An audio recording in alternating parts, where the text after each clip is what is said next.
ਅੱਜ ਸਾਡੇ ਵਿਧਾਨ ਸਭਾ ਦਾ ਸੈਸ਼ਨ ਤੁਹਾਨੂੰ ਸਾਰਿਆਂ ਨੂੰ ਪਤਾ ਹੈ ਕਿਸ ਮੁੱਦੇ ਤੇ ਹੋਇਆ। ਕਿਸਾਨੀ ਦੇ ਇਸ਼ੂਜ਼ ਤੇ ਜਿਹੜੇ 3 ਬਿੱਲ ਹੁਣ ਐਕਟ ਬਣ ਗਏ ਨੇ ਦਿੱਲੀ ਪਾਰਲੀਮੈਂਟ ਦੇ ਵਿੱਚ। ਇੱਕ minute please silent.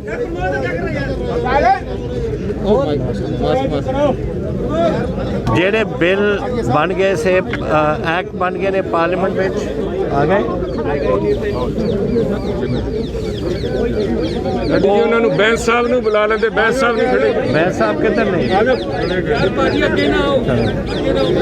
Anyway sorry ਉਹ ਅਸੀਂ ਸਾਡੇ ਵਿਧਾਨ ਸਭਾ ਨੇ ਯੂਨੈਨਿਮਸਲੀ ਉਹਨਾਂ ਨੂੰ ਰਿਜੈਕਟ ਕੀਤਾ। ਅਸੀਂ ਆਪਣੇ ਤੌਰ ਤੇ ਬਿੱਲ ਅਡੋਪਟ ਕੀਤੇ ਨੇ ਕੁਝ ਐਂਡ ਅਸੀਂ ਉਹ ਅੱਜ ਸਾਰੇ ਯੂਨੈਨਿਮਸਲੀ ਅੱਜ ਸਾਰੇ ਉਰੇ ਪਹੁੰਚੇ ਨੇ ਰਾਜ ਭਵਨ। ਗਵਰਨਰ ਸਾਹਿਬ ਨੂੰ ਉਹ ਬਿੱਲ ਜਿਹੜੇ ਅਸੀਂ ਪਾਸ ਕੀਤੇ ਨੇ ਉਹਨਾਂ ਦੀ ਕਾਪੀਆਂ ਦਿੱਤੀਆਂ ਨੇ ਔਰ ਰਿਕੁਐਸਟ ਅਸੀਂ ਕੀਤੀ ਹੈ ਉਹਨਾਂ ਨੂੰ ਕਿ ਇਹਦੀ ਆਪਣੀ ਮਨਜ਼ੂਰੀ ਦੇਣ ਜਿੰਨੀ ਜਲਦੀ ਇਹ ਦੇ ਸਕਦੇ ਨੇ। ਸੋ ਦੈਟ ਇਜ਼ ਇਹ ਮੇਰੇ ਵੱਲੋਂ ਸਾਡੇ ਵੱਲੋਂ ਇਹ ਹੈ। ਮੈਂ ਧੰਨਵਾਦੀ ਹਾਂ ਸਾਰਿਆਂ ਦਾ, ਆਮ ਆਦਮੀ ਪਾਰਟੀ ਦਾ ਹਰਪਾਲ ਜੀ ਦਾ, ਢਿੱਲੋਂ ਸਾਹਿਬ ਦਾ, ਲੋਕ ਇਨਸਾਫ ਪਾਰਟੀ ਦਾ, ਜਿਨ੍ਹਾਂ ਨੇ ਸਾਰਿਆਂ ਨੇ ਰਲ ਕੇ 100% ਯੂਨੈਨਿਮਿਟੀ ਸੀ ਹਾਊਸ ਦੇ ਵਿੱਚ ਔਰ ਇੱਕ ਬਹੁਤ ਅੱਛਾ ਲੱਗਦਾ ਹੈ ਇਹ ਜਿਹੜਾ ਆਪਣਾ ਮਾਹੌਲ ਅੱਜ ਬਣਿਆ ਸੀ ਔਰ ਸਾਰੀ ਪੰਜਾਬ ਕਿਸਾਨੀ ਦੇ ਹੱਕ ਵਿੱਚ। ਔਰ ਸਿਰਫ ਪੰਜਾਬ ਕਿਸਾਨੀ ਨਹੀਂ, ਇਹਦਾ ਅਸਰ ਹਰਿਆਣੇ ਜਾਓ, ਰਾਜਸਥਾਨ ਜਾਓ, ਜਿੱਥੇ ਜਿੱਥੇ ਕਿਸਾਨ ਵਸਦੇ ਨੇ ਔਰ 80% ਹਿੰਦੁਸਤਾਨ ਪਿੰਡਾਂ 'ਚ ਰਹਿੰਦਾ ਉਹ ਸਾਰਿਆਂ ਨੂੰ ਆਵਾਜ਼ ਸਾਡੀ ਪਹੁੰਚੂਗੀ ਉੱਥੇ। ਲੇਕਿਨ ਸੀਐਮ ਸਾਹਿਬ ਇੱਕ ਖਦਸ਼ਾ ਹੈਗਾ, ਸਾਰੇ ਪੰਜਾਬ ਨੂੰ ਖਦਸ਼ਾ ਹੈਗਾ ਕਿ ਗਵਰਨਰ ਪੰਜਾਬ ਨੇ ਇਹਨਾਂ ਬਿੱਲਾਂ 'ਤੇ ਸਾਈਨ ਨਹੀਂ ਕਰਨੇ ਹੈਗੇ। ਲੋਕ ਦੇਖੋ ਗੱਲ ਹੈ ਪਹਿਲਾਂ ਗਵਰਨਰ ਸਾਹਿਬ ਕੋਲ ਜਾਂਦਾ ਦੈਨ ਇਟ ਗੋਜ਼ ਟੂ ਰਾਸ਼ਟਰਪਤੀ ਜੀ, ਫਿਰ ਇਹ ਬਿੱਲ ਬਣਦਾ ਨਹੀਂ ਹੈ then we have the other method which is the legal methods. ਅਗਰ ਕੌਨਸਟੀਟਿਊਸ਼ਨਲ ਹੈਡ ਸਾਡੇ ਨਹੀਂ ਸਾਈਨ ਕਰਨਗੇ ਆਈ ਐਮ ਹੋਪਫੁਲ ਕਿ ਗਵਰਨਰ ਸਾਹਿਬ ਇਸ ਨੂੰ ਜ਼ਰੂਰ ਧਿਆਨ ਦੇਣਗੇ because it is unanimous and is governor of Punjab and Punjab ਦੀ ਆਵਾਜ਼ ਵਿਧਾਨ ਸਭਾ ਦੇ ਵਿੱਚੋਂ ਆਈ ਹੈ। As governor of Punjab he should do this. ਔਰ ਮੈਂ ਅਸੀਂ ਟਾਈਮ ਵੀ ਮੰਗਿਆ ਹੁਣ ਰਾਸ਼ਟਰਪਤੀ ਜੀ ਤੋਂ ਆਲਰੇਡੀ ਕਿ 2 ਔਰ 5 ਨਵੰਬਰ ਦੇ ਦਰਮਿਆਨ ਮੈਂ ਸੁਣਿਆ ਉਹਨਾਂ ਨੂੰ ਟਾਈਮ ਹੈ, ਉਹ ਸਾਨੂੰ ਕੋਈ ਟਾਈਮ ਦੇ ਦੇਣ। ਸਾਰਾ ਵਿਧਾਨ ਸਭਾ ਉੱਥੇ ਜਾਊਗਾ ਉਹਨਾਂ ਨੂੰ ਮਿਲਣ ਲਈ। ਸਰ ਕੋਈ ਤੁਸੀਂ ਟਾਈਮ ਮੁਕਰਰ ਕੀਤਾ ਵੀ ਕਿੰਨੇ ਦੇਰ ਤੁਸੀਂ ਵੇਟ ਕਰੋਗੇ ਇਹਦੇ ਵਾਸਤੇ? No 2 to 5 we going to see the president. ਉਦੋਂ ਤਾਂ ਇਹਨਾਂ ਦੇ ਕੋਲ 2 ਹਫ਼ਤੇ ਹੈ and then we will see the president. If not then there is always a legal remedy. CM ਸਾਹਿਬ ਜਿਹੜੀਆਂ 3 ਬਿੱਲ ਅੱਜ ਤੁਸੀਂ ਪੇਸ਼ ਵੀ ਕੀਤੇ ਹੈਗੇ ਨੇ ਤੇ ਉਹਨਾਂ 4 ਬਿੱਲ ਸੀਗੇ ਜਿਹੜੇ ਉਹਨਾਂ 'ਚ ਖਾਸੀਅਤਾਂ ਕੀ ਹੈਗੀਆਂ ਨੇ ਜਿਹੜਾ ਤੁਸੀਂ ਪਲਟਦੇ ਨੇ ਕੇਂਦਰ ਦੇਖੋ ਜਿਹੜੇ ਅਸੀਂ ਉਹਨਾਂ ਨੂੰ ਜਿਹੜੇ ਉਹਨਾਂ ਨੇ ਕਿਹਾ ਪਾਵਰਸ ਲੈ ਲਿੱਤੇ ਨੇ, ਜਿਹੜੀ MSP ਖਤਮ ਕਰ ਦਿੱਤੀ, FCI ਖਤਮ ਕਰ ਦਿੱਤੀ, ਕਈ ਚੀਜ਼ਾਂ ਨੇ ਬਿੱਲ ਬਿਜਲੀ ਦਾ ਵੀ ਬਿੱਲ ਹੈ ਉਹਦੇ ਕਈ ਚੀਜ਼ਾਂ ਨੇ ਜਿਹੜੀਆਂ ਅਸੀਂ ਹੁਣ ਲਿਆ ਰਹੇ ਹਾਂ। ਕੁਝ ਕੱਲ੍ਹ ਅੱਜ ਆ ਗਈਆਂ, ਕੁਝ ਕੱਲ੍ਹ ਨੂੰ ਆ ਜਾਣਗੀਆਂ। I think they are 4 farmers bills coming tomorrow ਅਤੇ ਸਾਰਾ ਕੁਝ ਆਪਣੇ ਕਿਸਾਨਾਂ ਦੀ ਪ੍ਰੋਟੈਕਸ਼ਨ ਵਾਸਤੇ ਹੈ। ਲੇਕਿਨ ਸਰ ਜਿਹੜੇ ਮੱਕੀ ਬੀਜਦੇ ਨੇ ਜਾਂ ਕਾਟਨ ਬੈਲਟ ਵਾਲੇ ਫਾਰਮਰ ਹੈਗੇ ਨੇ ਉਹ ਵੀ ਕਹਿੰਦੇ ਸੀਗੇ ਕਿ ਸਾਨੂੰ MSP ਤੇ ਅਸ਼ੋਰੈਂਸ ਚਾਹੀਦੀ ਹੈਗੀ ਹੈ। ਸਾਡੇ ਘੱਟ ਮੱਕੀ ਵੀ ਵਿਕ ਰਹੀ ਆ, ਕਪਾਹ ਵੀ ਸਾਡੀ ਘੱਟ ਵਿਕ ਰਹੀ ਹੈਗੀ ਆ। ਉਹ ਤਾਂ ਅਸੀਂ ਉਹ ਕਹਿ ਰਹੇ ਹਾਂ ਅਸੀਂ ਉਹ ਨਾਟ ਓਨਲੀ ਫਾਰਮਰ ਘੱਟ ਪਰਚੇਜ਼ ਕਰ ਰਹੇ ਉਹਨਾਂ ਵਾਸਤੇ ਕੋਈ ਸਜ਼ਾ ਦਾ ਪ੍ਰਾਵਧਾਨ ਕਰੇਂਗੇ ਉਹ ਤੁਸੀਂ ਬਿਲਸ ਨੂੰ ਤਾਂ ਪੇਸ਼ ਹੋਣ ਦਿਓ। Bills are coming tomorrow, there are some bills coming. ਇਹ ਸਾਰੇ ਕਿਸਾਨ ਪ੍ਰਤੀ ਬਿੱਲ ਨੇ ਐਂਡ ਉਹ ਸਾਰਾ ਤੁਹਾਡੇ ਸਾਹਮਣੇ ਆ ਜਾਊਗਾ। ਸੀਐਮ ਸਾਹਿਬ ਉਹਦੇ ਵਿੱਚ ਕੋਈ ਐਸਾ ਦਾ ਕਲੌਜ਼ ਹੈਗਾ, ਕੋਈ ਕਾਨੂੰਨ ਹੈਗਾ ਸੀਐਮ ਸਾਹਿਬ ਇੱਧਰ ਐਸਾ ਕਾਨੂੰਨ ਹੈਗਾ ਕਿ ਪੰਜਾਬ 'ਚ ਰਾਸ਼ਟਰਪਤੀ ਸ਼ਾਸਨ ਲਗਾਇਆ ਜਾ ਸਕਦਾ ਹੈ? ਮੈਂ ਗੱਲ ਕਰ ਰਿਹਾ ਇਹਨਾਂ ਹਾਂ ਦੱਸ ਰਹੀ ਜੇ FCI ਖਰੀਦ ਬੰਦ ਕਰ ਦਿੰਦੀ ਹੈ ਪੰਜਾਬ ਵਿੱਚ ਤੇ ਫਿਰ ਕੀ ਕਰੋਗੇ? Let us wait step by step. ਹਾਲੇ ਤਾਂ ਪਹਿਲਾ ਸਟੈਪ ਹੋਇਆ ਹੈ, ਲੈਟ ਅਸ ਸੀ ਕਿ ਕੈਸੇ ਚੱਲਦਾ। ਜਿਸ ਤਰ੍ਹਾਂ ਤੁਹਾਡੇ ਕੀ MLA ਨੇ ਡਿਮਾਂਡ ਕੀਤੀ ਹੈ ਕਿ ਸਰਕਾਰ ਖੁਦ MSP ਦੇ ਦੇ, ਅਗਰ ਸਟੇਟ ਨਹੀਂ ਦਿੰਦਾ all these issues will be discussed when the time comes.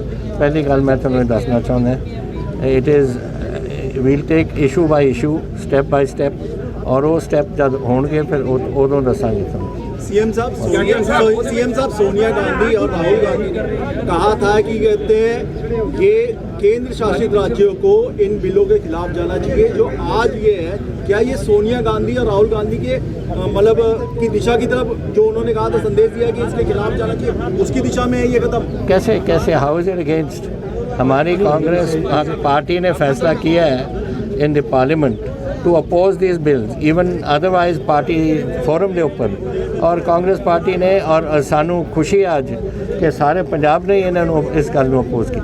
ਲੇਕਿਨ ਸਰ ਬੀਜੇਪੀ ਨੇ ਅੱਜ ਬੀਜੇਪੀ ਦੇ 2 ਐਮਐਲਏ ਸੀਗੇ ਉਹ ਨਹੀਂ ਆਏ ਹੈਗੇ। ਉਹ ਫਿਰ ਬੀਜੇਪੀ ਨੇ ਤਾਂ ਆਪਣਾ ਹੀ, ਉਹਨੇ ਤੇ ਦੂਜੇ ਬਿੱਲ ਨੇ, ਤੁਹਾਡਾ ਕੀ ਖਿਆਲ ਹੈ ਉਹ ਆਉਣਗੇ ਉਰੇ? ਉਹਨਾਂ ਨੂੰ ਸਰਕਾਰ ਦੀ ਗੱਲ ਤਾਂ ਰੱਖਣੀ ਚਾਹੀਦੀ ਸੀ ਨਾ ਸੈਂਟਰ। ਦੇ ਨੈਵਰ ਇਵਨ ਅਟੈਂਡਡ ਦ ਸੈਸ਼ਨ। ਜਿੰਨਾ ਕਿਸਾਨੀ ਨਾਲ ਪਿਆਰ ਹੈ ਉਹ ਇਸ ਤੋਂ ਹੀ ਪਤਾ ਲੱਗ ਜੂ ਤੁਹਾਨੂੰ ਕਿ ਉਹ ਤਾਂ ਆਏ ਵੀ ਨਹੀਂ ਉੱਥੇ। ਕੈਪਟਨ ਸਾਹਿਬ, ਇੱਕ ਜਿਹੜਾ ਸ਼ੰਕਾ ਜ਼ਾਹਰ ਕੀਤਾ ਜਾ ਰਿਹਾ ਵੀ ਭਾਰਤ ਸਰਕਾਰ ਰਾਸ਼ਟਰਪਤੀ ਰਾਜ ਲਾਗੂ ਕਰ ਸਕਦੀ ਹੈ, ਇਹਦੇ ਸੰਬੰਧ 'ਚ ਵੀ ਤੁਸੀਂ ਸਾਰੀ, ਮੈਂ ਤਾਂ ਉਹਨਾਂ ਨੂੰ ਕਹਿਤਾ ਮੈਨੂੰ ਡਿਸਮਿਸ ਕਰਨ ਦੀ ਲੋੜ ਨਹੀਂ, ਜਦੋਂ ਤੁਹਾਨੂੰ ਮੇਰੀ ਲੋੜ ਹੈ ਮੇਰੇ ਜੇਬ 'ਚ ਪਿਆ ਹੁੰਦਾ ਮੈਂ ਤੁਹਾਨੂੰ ਜਾ ਕੇ ਦੇ ਦੂੰਗਾ ਰੈਜ਼ਿਗਨੇਸ਼ਨ। ਪਾਰਟੀਆਂ ਨਾਲ ਵੀ ਤੁਸੀਂ ਕੋਈ ਡਿਸਕਸ ਕਰ ਰਹੇ ਜੇ ਕੋਈ ਮੋਰਚਾ ਲਾਉਣ ਦਾ ਸਾਂਝੇ ਤੌਰ ਤੇ ਪੰਜਾਬ ਦਾ? ਮੋਰਚਾ ਸੀ ਤੁਸੀਂ ਐਡਵਾਂਸ 'ਚ ਪੁੱਛੀ ਜਾਂਦੇ ਹੋ, ਫਾਈਨਲ ਸਟੇਜ ਪਹਿਲਾਂ ਸ਼ੁਰੂ ਤਾਂ ਕਰ ਦਈਏ। ਲੇਕਿਨ ਅੱਜ ਕਿਸਾਨ ਵੀ ਕਾਫੀ ਖੁਸ਼ ਵੀ ਦਿਖਾਈ ਦਿੱਤੇ ਨੇ ਵੀ ਉਹਨਾਂ ਦੇ ਇਸ਼ੂ ਤੇ ਸਾਰੀਆਂ ਜਿਹੜੀਆਂ ਸਿਆਸੀ ਪਾਰਟੀਆਂ ਹੈਗੀਆਂ ਨੇ ਇੱਕ ਪਲੇਟਫਾਰਮ ਤੇ ਆ ਕੇ ਅੱਜ ਜਿਹੜੀ ਲੜਾਈ ਦੀ ਸ਼ੁਰੂਆਤ ਕੀਤੀ ਹੈਗੀ ਹੈ, ਪੰਜਾਬ ਵਾਸਤੇ ਇੱਕ ਚੰਗਾ ਸ਼ਗਨ। I think this is the best thing that can happen for Punjab. Punjab के मसले बहुत ने, एक पासे साड़ी किसानी का मसला है, एक पासे इंडस्ट्री है, एक पासे सिक्योरिटी, नेशनल सिक्योरिटी है। सारिया चीज़ां साडे पंजाब दे नाल संबंधित ने। कॉमन बॉर्डर पाकिस्तान नाल साडा है, एक चीज़ नहीं, सारिया चीज़ां ने, और असीं सारे आर कंसर्नड अपने अपने तौर पर, अपनी अपनी पार्टीज़ की सोच है। But as far as national security, as far as Punjab की सिक्योरिटी, एज़ पंजाब का फ्यूचर, ये सारे मेरा ख्याल असीं एक प्लेटफॉर्म पर। सर ਤੁਸੀਂ ਮੇਰਾ ਸਵਾਲ ਹੈ ਕਿ 35,000 ਕਰੋੜ ਦੇ ਕਰੀਬ ਕਣਕ, 35,000 ਕਰੋੜ ਦੇ ਕਰੀਬ ਝੋਨਾ ਖਰੀਦਿਆ ਜਾਂਦਾ। ਅਗਰ ਸੈਂਟਰ ਹੱਥ ਪਿੱਛੇ ਖਿੱਚ ਲੈਂਦਾ ਜੋ ਸਾਰੇ ਕਿਸਾਨਾਂ ਨੂੰ ਸ਼ੱਕ ਮਿਲਦਾ, ਤੇ ਫਿਰ ਸਟੇਟ ਗਵਰਨਮੈਂਟ ਦੇ ਕੋਲ ਕਿੱਥੋਂ ਪੈਸਾ ਆਏਗਾ? Why are we fighting? ਅਸੀਂ ਲੜ ਕਿਉਂ ਰਹੇ ਹਾਂ? ਅਸੀਂ ਲੜੇ ਇਸ ਵਾਸਤੇ ਰਹੇ ਹਾਂ ਕਿ ਫਿਰ ਪੰਜਾਬ ਦੀ ਤੁਸੀਂ ਪੂਰੇ ਹਿੰਦੁਸਤਾਨ ਦੀ ਕਿਸਾਨੀ ਡੋਬ ਦਿਓਗੇ ਅਗਰ ਇਹ ਕੀਤਾ, ਤਾਂ ਹੀ ਤਾਂ ਅਸੀਂ ਲੜ ਰਹੇ ਹਾਂ कि अज 36,000 करोड़ का थोड़ा झोना होना है, 25,000 करोड़ थोड़े कणक आती है, 60। This is all has to be bought by FCI through the MSP process. अगर तुसी वो खत्म ही करता फिर तो तुसी हिंदुस्तान के किसान ही मारते। ਹੁਣ जिस तरह अड़ियल रवैया उन्होंने अपनाया होया ते उहदा हल हुण की हैगा? और देखो let us see, it can not be कि गवर्नमेंट ऑफ इंडिया पूरे पंजाब की आवाज़ ਨੂੰ ठुकरा दे।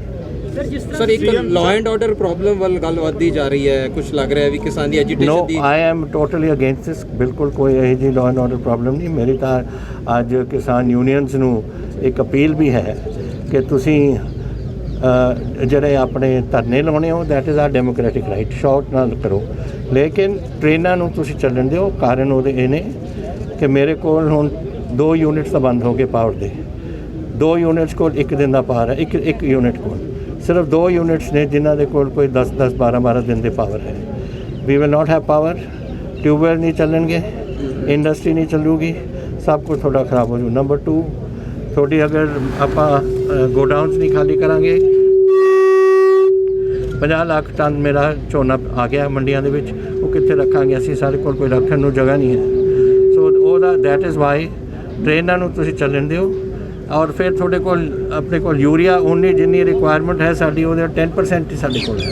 वी डोंट हैव यूरिया, तो वो सारे ट्रेनां नाल संबंधित है। बाकी डेमोक्रेटिक राइट है उन्होंने दा, जो धरने लाने ने लाओ शौक नाल। सीएम साहब ਅੱਜ 6 ਵਜੇ ਪ੍ਰਧਾਨ ਮੰਤਰੀ ਨਰਿੰਦਰ ਮੋਦੀ ਲੋਕਾਂ ਨੂੰ ਸੰਬੋਧਨ ਕਰਨਾ, ਲੇਕਿਨ ਇਹ ਕਿਹਾ ਜਾ ਰਿਹਾ ਕਿ ਜਿਹੜਾ ਅੱਜ ਕਿਸਾਨਾਂ ਬਾਰੇ ਜਿਹੜੇ ਬਿੱਲਾਂ ਨੂੰ ਲੈ ਕੇ ਵੀ ਉਹ ਕੋਈ ਨਾ ਕੋਈ ਪੰਜਾਬ ਉੱਤੇ ਟਿੱਪਣੀ ਕਰ ਸਕਦੇ ਨੇ ਕਿ ਅਸਲੀ ਹਮਦਰਦ ਉਹ ਸੀਗੇ, ਜਦਕਿ ਗੁੰਮਰਾਹਕੁਨ ਪ੍ਰਚਾਰ ਕਾਂਗਰਸ ਵੀ ਕਰ ਰਹੀ ਹੈ ਜਾਂ ਪੰਜਾਬ ਸਰਕਾਰ। ਤੁਸੀਂ ਮੋਦੀ ਜੀ ਨੂੰ ਬਰੀਫਿੰਗ ਦਿੱਤੀ ਹੈ ਤਾਂ ਉਹਨਾਂ ਨੂੰ ਕੀ ਪਤਾ ਕਿ ਕੀ ਬੋਲ ਕਿਹੜੇ ਸਬਜੈਕਟ ਤੇ ਬੋਲਣਗੇ? ਉਹਨਾਂ ਨੂੰ ਬੋਲਣ ਦਿਓ, ਫਿਰ ਦੇਖਾਂਗੇ। ਸਰ ਜਿਹੜਾ ਤੁਸੀਂ ਬਿੱਲ ਪਾਸ ਕੀਤਾ ਉਸ ਬਿੱਲ ਦੇ ਵਿੱਚ ਮੰਨਦੇ ਕੈਪਟਨ ਸਾਹਿਬ, ਜੇ ਕਿਸਾਨ ਤੁਹਾਡੀ ਅਪੀਲ ਨਹੀਂ ਮੰਨਦੇ, ਨਹੀਂ ਰੇਲ ਗੱਡੀਆਂ ਨਹੀਂ ਚੱਲਣ ਦਿੰਦੇ, ਦੇਖੋ ਕਿਸਾਨ ਜਥੇਬੰਦੀਆਂ ਪੰਜਾਬ ਦੇ ਰਹਿਣ ਵਾਲੇ ਨੇ, ਪੰਜਾਬ ਦੇ ਜਥੇਬੰਦੀਆਂ ਨੇ, ਪੰਜਾਬ ਦੇ ਵਸਨੀਕ ਨੇ, ਉਹਨਾਂ ਨੂੰ ਸਾਰੇ ਪੰਜਾਬ ਨਾਲ ਪਿਆਰ ਹੈ, ਚਾਹੇ ਕਿਸਾਨੀ ਦੇ ਨਾਲ ਔਰ ਪੰਜਾਬ ਦੇ ਹੋਰ ਚੀਜ਼ਾਂ ਨਾਲ। ਇਹ ਕੋਵਿਡ ਦੇ ਸਮੇਂ 'ਚ ਜੈਸੇ ਲੁਧਿਆਣਾ ਮੈਂ ਤੁਹਾਨੂੰ ਦੱਸਦਾ, ਸਾਡੇ ਕੋਲ 2,64,000 ਅੱਜ 2,34,000 ਅੱਜ ਇੰਡਸਟਰੀ ਸਾਡੀ ਖੁੱਲੀ ਹੈ। ਔਰ ਸਾਡੇ 16 ਲੱਖ ਸਾਡੇ ਉੱਥੇ ਲੋਕ 15 ਪੁਆਇੰਟ ਸਮਥਿੰਗ ਲੱਖ ਲੋਕ ਲੱਗੇ ਹੋਏ ਨੇ। ਅਗਰ ਇੰਡਸਟਰੀ ਬੰਦ ਹੋ ਜਾਏ ਕੋਈ ਪੰਜਾਬ ਦਾ ਕਿਸਾਨ ਖੁਸ਼ ਹੋਗਾ? ਬਿਲਕੁਲ ਨਹੀਂ, ਨਾਟ ਐਟ ਆਲ। ਸਾਰਿਆਂ ਨੂੰ ਪੰਜਾਬ ਦਾ ਪਿਆਰ ਹੈ ਔਰ ਮੈਂ ਪੂਰਾ ਮੈਨੂੰ ਆਸ ਹੈ ਕਿ ਉਹ ਜਿਹੜੀ ਸਾਡੀ ਅਪੀਲ ਹੈ ਉਹ ਮੰਨਣਗੇ। ਸਰ ਹਾਲੇ ਤੱਕ ਅਸ਼ੋਰੈਂਸ ਆਈ ਕੋਈ ਕਿਸਾਨਾਂ ਵੱਲੋਂ? ਮੈਂ ਤਾਂ ਹੁਣੀ ਕੀਤੀ ਹੈ assembly.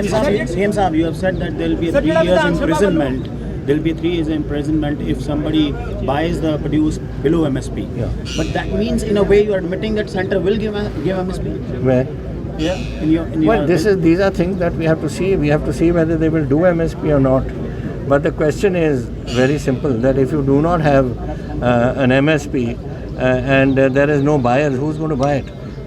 If it's Mr. Adani who's going to come to buy it and he doesn't pay the people what is the MSP price, then he'll have to go to jail for 3 years. Sir ਜਿਹੜਾ ਵਿਧਾਨ ਸਭਾ ਵੱਲੋਂ ਅੱਜ bill pass ਕੀਤਾ ਗਿਆ ਜਿਸ state list ਦਾ ਜ਼ਿਕਰ ਕੀਤਾ ਗਿਆ ਤਾਂ GST ਦੀ ਮੀਟਿੰਗ ਵੀ ਤੁਸੀਂ ਅਟੈਂਡ ਕੀਤੀ ਹੈ ਤਾਂ ਜਿਹੜਾ ਫੈਡਰਲਿਜ਼ਮ ਦੀ ਜਾਂ ਸਟੇਟ ਰਾਈਟਸ ਦੀ ਗੱਲ ਹੋ ਰਹੀ ਹੈ ਤਾਂ ਜਿਹੜਾ ਇਹ ਬਿੱਲ ਅੱਜ ਪਾਸ ਕੀਤਾ ਗਿਆ ਉਹਦੇ ਵਿੱਚ ਜਿਹੜੀ ਫੈਡਰਲਿਜ਼ਮ ਅਸੀਂ ਆਪ ਹੀ ਗੱਲ ਅਸੀਂ ਅਸੈਂਬਲੀ 'ਚ ਚੱਕੀ ਸੀ। ਭੂਮਿਕਾ ਤੇ ਪੰਜਾਬ ਦੀ ਭੂਮਿਕਾ ਕੀ ਆ? There is a total breakdown of the federal structure. ਜੋ ਫੈਡਰਲ ਸਟਰਕਚਰ ਐਨਵਿਸੇਜ ਹੋਇਆ ਸੀ ਇਨ ਦੀ ਕਨਸਟੀਟਿਊਸ਼ਨ ਉਹ ਬਿਲਕੁਲ ਇਹਨਾਂ ਨੇ ਤੋੜ ਦਿੱਤੀ ਗਈ ਹੈ। ਸਾਡੇ ਕੋਲ we have no rights now and ਦਿਨ ਪਰ ਦਿਨ ਇਹ ਜਿਹੜੀ ਸਾਡੇ ਕਾਨੂੰਨ ਨੇ ਜਿਹਦੇ ਪਾਵਰਸ ਨੇ ਸਟੇਟ ਦੇ ਉਹ ਤੁਸੀਂ ਖਿੱਚ ਰਹੇ ਹੋ। ਨਾ ਤੁਸੀਂ ਅੱਜ ਟੈਕਸੇਸ਼ਨ ਕਰ ਸਕਦੇ ਹੋ, ਨਾ ਤੁਸੀਂ ਕਨਸਟੀਟਿਊਸ਼ਨਲ ਗਾਰੰਟੀ ਦੇ ਕੇ 7 ਮਹੀਨੇ ਦਾ ਤੁਸੀਂ GST ਨਹੀਂ ਦਿੱਤਾ ਜੋ ਤੀਜਾ ਫੇਜ਼ ਚੱਲ ਰਿਹਾ। ਵੀ ਆਰ ਆਲਰੇਡੀ ਡਿਊ 9,500 ਕਰੋੜ ਹਾਲੇ ਦੇ ਨਹੀਂ ਰਹੇ। ਸੋ ਇਫ ਜਦੋਂ ਇਹ ਕਨਸਟੀਟਿਊਸ਼ਨ ਜੋ ਇਹ ਹਾਲਾਤ ਬਣ ਰਹੇ ਨੇ so it is an unfortunate thing for the country. Punjab ਦਾ ਨਵਾਂ ਕਾਨੂੰਨ ਕੇਂਦਰ ਦੇ ਕਾਨੂੰਨ ਨੂੰ ਕਾਊਂਟਰ ਕਰਨ ਦੇ ਸਮਰੱਥ ਹੈ। ਦੇਖੋ ਅਸੀਂ ਰੱਦ ਕੀਤੇ ਨੇ ਗਵਰਨਮੈਂਟ ਆਫ ਇੰਡੀਆ ਦੇ, ਅਸੀਂ ਆਪਣੇ ਕਾਨੂੰਨ ਲਿਆਏ ਹੈ ਐਂਡ ਤੁਸੀਂ ਪੜ੍ਹ ਲਓ ਪਹਿਲਾਂ and then you will get an idea ਅਸੀਂ ਕੀ ਕਿਹਾ ਉਹਦੇ ਵਿੱਚ। ਅਨਫੋਰਚੂਨੇਟਲੀ ਕੋਵਿਡ ਕਰਕੇ ਪ੍ਰੈਸ ਆ ਨਹੀਂ ਸਕੀ ਇਸ ਵਿਧਾਨ ਸਭਾ ਦੇ ਵਿੱਚ, ਨਹੀਂ ਤਾਂ ਤੁਹਾਨੂੰ ਸਾਰੀਆਂ ਗੱਲਾਂ ਦਾ ਪਤਾ ਹੋਣਾ ਸੀ ਉੱਥੇ। ਚਲੋ ਸਭ ਤੁਸੀਂ ਸੰਤੁਸ਼ਟ ਹੋ ਕਾਨੂੰਨਾਂ ਤੋਂ ਜਾਂ ਚੀਮਾ ਸਾਹਿਬ? ਦੇਖੋ ਅਸੀਂ CM ਸਾਹਿਬ ਜੋ ਬਿੱਲ ਲੈ ਕੇ ਆਏ ਸੀ ਅਸੀਂ ਇਨਵਨ ਦਬਕ ਇਹਨਾਂ ਦੇ ਹੱਕ ਦੇ ਵਿੱਚ ਸਪੋਰਟ ਕੀਤੀ ਆ ਕਿਉਂਕਿ ਅੱਜ ਫਰਜ਼ ਆ ਸਾਰੀਆਂ ਸਿਆਸੀ ਧਿਰਾਂ ਇੱਕ ਪਾਸੇ ਛੱਡ ਕੇ ਕਿਸਾਨੀ ਨਾ ਖੜਨ। ਔਰ ਮੈਂ ਨਰਿੰਦਰ ਮੋਦੀ ਨੂੰ ਵੀ ਗੱਲ ਕਹਿਣੀ ਚਾਹੁੰਦਾ ਕਿ ਤੂੰ ਪੰਜਾਬ ਨੂੰ ਬਹੁਤਾ ਛੋਟਾ ਸੂਬਾ ਨਾ ਸਮਝ। ਜਿੰਨੀਆਂ ਵੀ ਇਨਕਲਾਬ ਉੱਠੇ ਨੇ, ਜਿੰਨੀਆਂ ਵੀ ਜੋ ਕੁਝ ਲਹਿਰਾਂ ਉੱਠੀਆਂ ਨੇ ਪੰਜਾਬ 'ਚ ਉੱਠੀਆਂ ਨੇ ਉਹ ਸਿਰਫ ਛੋਟਾ ਸੂਬਾ ਸਮਝ ਕੇ ਇਹਨੂੰ ਇਗਨੋਰ ਕਰ ਰਿਹਾ। ਜੇ ਕਿਸਾਨੀ ਮਰ ਗਈ ਮੈਂ ਸਮਝਦਾ ਵੀ ਸਾਰੀ ਦੁਨੀਆ ਹੀ ਮਰ ਗਈ। ਇਹ ਜੇ ਪੰਜਾਬ ਦੇ ਵਿੱਚੋਂ ਆਹ ਹਾਲਾਤ ਬਣ ਗਏ ਇਹ ਚੰਗਿਆੜੀ ਬਾਕੀ ਸੂਬਿਆਂ ਦੇ ਵਿੱਚ ਵੀ ਜਾਊ। ਬਿਲਕੁਲ ਜੀ ਅਸੀਂ ਸਰਬਸੰਮਤੀ ਦੇ ਨਾਲ ਜਿਹੜਾ ਹੈ ਕਾਨੂੰਨ ਪਾਸ ਕੀਤਾ ਹੈਗਾ। ਸਾਰੀਆਂ ਪਾਰਟੀ ਨੇ ਆਪਣੀ ਪਾਰਟੀ ਲਾਈਨ ਪਿੱਛੇ ਛੱਡ ਕੇ ਪੂਰੇ ਪੰਜਾਬ ਦੇ ਕਿਸਾਨ ਨਾਲ ਖੜਿਆ, ਖੇਤ ਮਜ਼ਦੂਰ ਨਾਲ ਖੜਿਆ, ਪੂਰੇ ਪੰਜਾਬੀਆਂ ਨਾਲ ਖੜਿਆ ਸੀ। ਸੋ ਅਸੀਂ ਜਿਹੜੀ ਆਪਣੀ ਪਾਰਟੀ ਬਾਜੀ ਪਿੱਛੇ ਆ। ਅਸੀਂ ਸਭ ਤੋਂ ਪਹਿਲਾਂ ਪੰਜਾਬ ਆ, ਕਿਸਾਨ ਆ। ਸੋ ਕਿਸਾਨ ਦੇ ਨਾਲ ਆ ਯੂਨਾਨੀਮਸਲੀ ਜਿਹੜਾ ਕਾਨੂੰਨ ਪਾਸ ਕੀਤਾ ਗਿਆ। ਬਸ ਤੁਸੀਂ ਸ਼ੰਕੇ ਜ਼ਾਹਰ ਕਰ ਰਹੇ ਸੀ ਵੀ ਕੈਪਟਨ ਸਰਕਾਰ ਮੋਦੀ ਸਰਕਾਰ ਨਾਲ ਫਰੈਂਡਲੀ ਮੈਚ ਖੇਡ ਰਹੀ ਹੈ ਰਾਤੋਂ ਰਾਤ। ਦੇਖੋ ਉਦੋਂ ਕਾਪੀਆਂ ਮਿਲੀਆਂ ਨਹੀਂ ਸੀ, ਅਸੀਂ ਕਾਪੀਆਂ ਦੀ ਮੰਗ ਕਰ ਰਹੇ ਸੀਗੇ। ਜਦੋਂ ਕਾਪੀਆਂ ਮਿਲ ਗਈਆਂ ਜਿਹੜੇ ਸਾਡੇ ਜਿਹੜੇ ਹੈ ਸ਼ੰਕੇ ਜੀ। ਥੈਂਕ ਯੂ, ਬਹੁਤ ਅੱਛੇ ਸੀ।